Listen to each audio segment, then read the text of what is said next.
There's a strange fact about the most important philosopher in Western history. He never once tells you what he thinks. Plato wrote 36 dialogues, thousands of pages spanning every major question in philosophy. He never appears as a character in any of them. He doesn't lecture, he doesn't monologue, he only shows other people talking. The form, the conversation, is the lesson. These dialogues aren't textbooks. They're thinking machines designed to rewire how you approach any problem.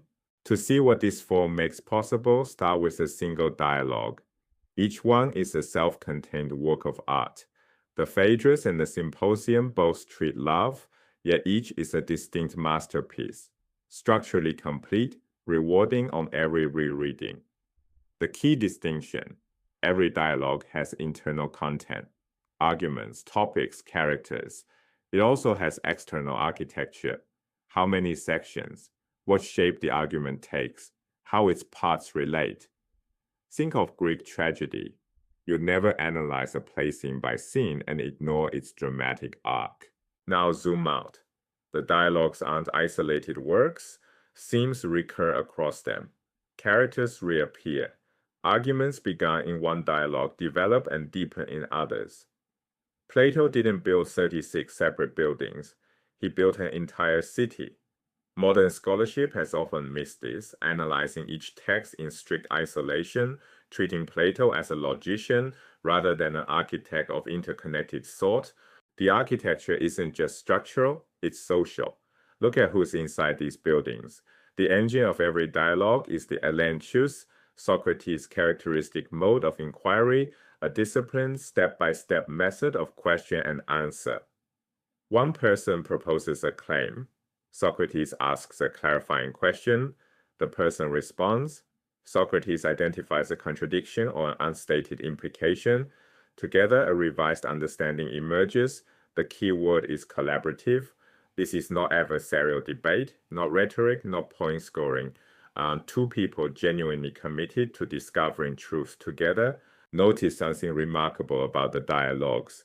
There is no soliloquy in any of them, not one.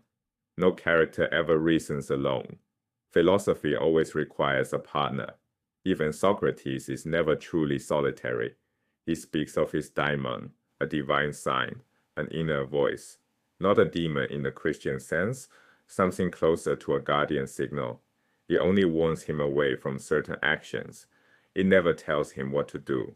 Socrates never leaves Athens. He's always in conversation, always among others. The dialogue form is itself the argument. Thinking is inherently relational. The dialogues have structure and method. Now for their purpose, they don't just contain philosophical arguments, they teach how to do philosophy. Plato teaches you how to read, to attend to multiple layers of meaning. Socrates teaches how to listen. The best interlocutors in the dialogues aren't the most talkative. They speak sparingly, listen carefully, respond only when genuinely drawn out. This is a model for the reader. The dialogue trains you to become a better thinker by becoming a better conversational partner. This is meta-education, an education about education itself. The dialogues don't deliver doctrine to memorize. They model self-directed inquiry, and they first articulate problems that have shaped Western thought for 24 centuries. The mind-body problem, reason versus emotion, philosophy versus poetry. These aren't separate topics. They're interwoven dimensions of a single inquiry into human existence. The dialogues don't resolve these questions. They teach you how to hold them. Consider the weight of this tradition. When scholars cite Plato, they use Stephanus numbers, a system derived from Henri Estienne's 1578 Greek-Latin edition. Every reference specifies the dialogue, page, section, and line. Republic 514a2.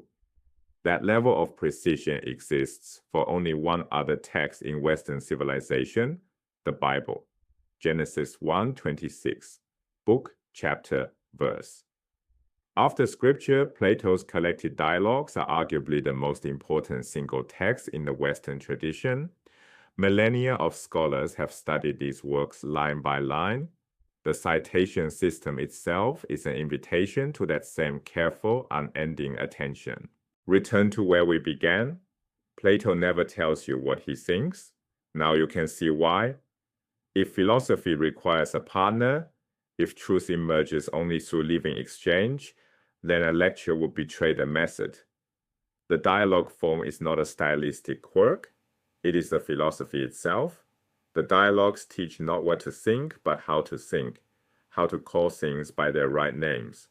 They represent a sustained and loving struggle in which human beings persistently strive for clarity about the most fundamental questions of existence. Reading Plato is not archaeology. It is an invitation to become the next interlocutor, to sit down across from Socrates and begin.